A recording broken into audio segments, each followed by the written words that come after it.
अगर face pack बना के फेस पे लगाया जाए, उसको वॉश कर दिया जाए तो काफ़ी हद तक एक्ने का समाधान हो सकता है।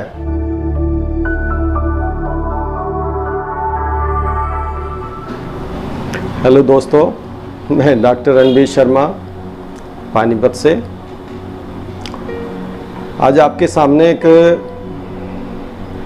युवा बच्चों का एक प्रॉब्लम जो कॉमनली पिछले लगभग 30-32 साल 35 साल से देखने को मिल रहा है, उसको आपके सामने एक्सप्लेन करने की कोशिश करूँगा।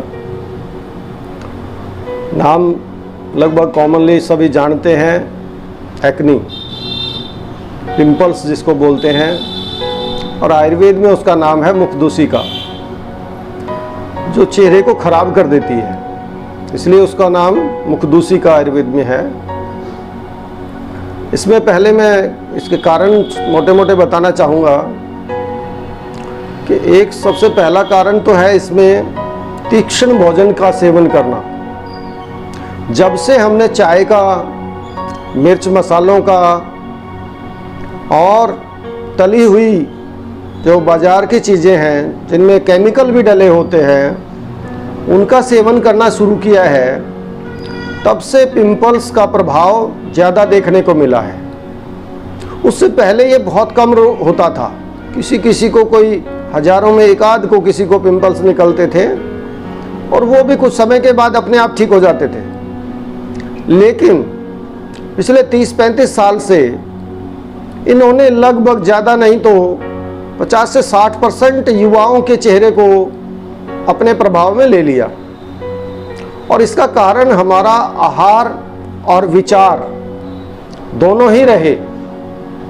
आहार में जहां हमने तीक्ष्ण भोजन या राजसिक भोजन का सेवन किया, वहीं विचारों में कुछ जो अश्लील जो हमारे दृश्य हैं, जो फिल्में हैं, जो इस तरह का साहित्य है या इस तरह का एनवायरनमेंट हमारे इर्द गिर्द जो क्रिएट हुआ, उसका प्रभाव भी इस रोग का कारण बना। तो इसलिए इसमें विशेष जो ध्यान देने वाली बात है वो ये है कि राजसिकता से हटके सात्विकता में आना मुखदूसिका यानी कि एक्नी पिंपल्स का इलाज है। अब उसमें आया कैसे जाए? उसमें सबसे पहले अपने आहार को बदला जाए।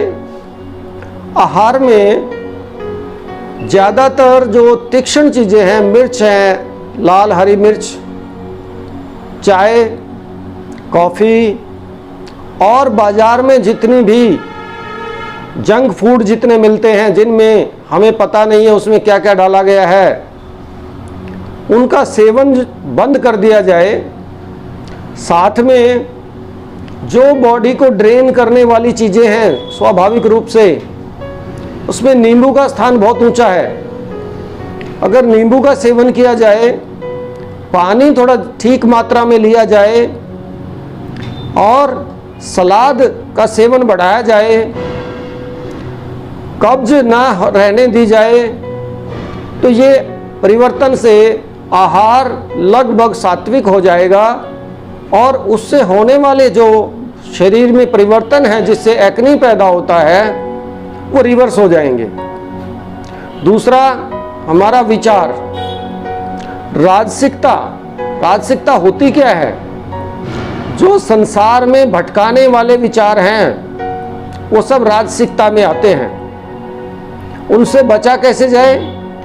सात्विक विचारों का अनुसरण किया जाए, सात्विक विचारों का चिंतन किया जाए, सात्विक ग्रंथों का अध्ययन किया जाए, और जो हमारे ऋषियों ने हमारे लिए दिनचर्या एक फिक्स की है, जो उन्होंने दिनचर्या पालन करने का हमें आदेश दिया है, उसके अनुसार अपने दिन को बिताया जाए। उसमें मेनली मॉर्निंग में समय पे उठा जाए, सुबह पानी पी के शौच जाया जाए, उसके बाद सैर व्यायाम, प्राणायाम, ध्यान, संध्या आदि क्रियाएं की जाएं।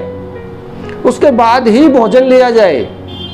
सुबह जो हम बेड टी और उसके साथ बिस्किट या इस तरह की जो रिफ्रेशमेंट लेते हैं, ये पूर्ण रूप से हमारे लिए हानिकारक है। तो इन चीज़ों से बचा जाए।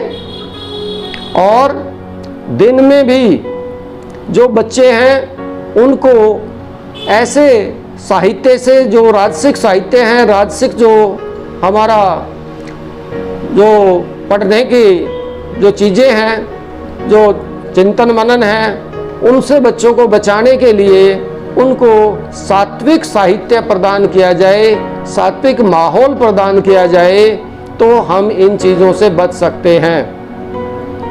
रात में समय पे सोना और सुबह समय पे उठना सब रोगों का 50 से 60% अपने आप में अकेला इलाज है। समय पे भोजन करना, बार बार भोजन ना करना, इसका बहुत बड़ा महत्व है हमारे स्वास्थ्य के लिए। मुखदूषिका के लिए विशेषतया, जैसे कि मैंने कहा, नींबू को इनटेक भी किया जाए और उसका लोकल भी उसको अप्लाई किया जाए फेस के ऊपर।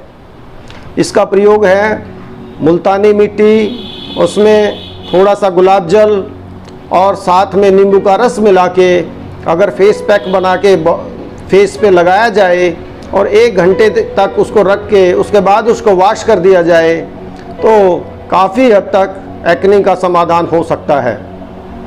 बाज़ार में जितने भी एक्ने के लिए जो साबुन आते हैं, शैम्पू आते हैं, इनका टेम्परेरी प्रभाव होता है।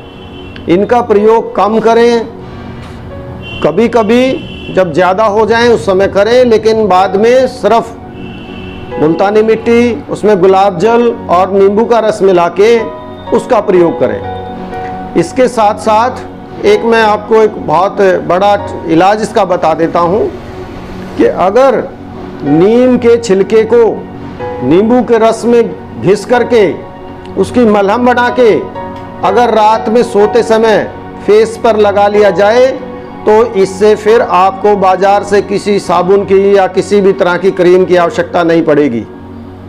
इस चीज़ को आप अप्लाई करें। साथ में दिन में मन को सात्विक रखें। मन में जो विचार आए उसमें एग्रावेशन ना हो, उसके अंदर उत्तेजना ना हो।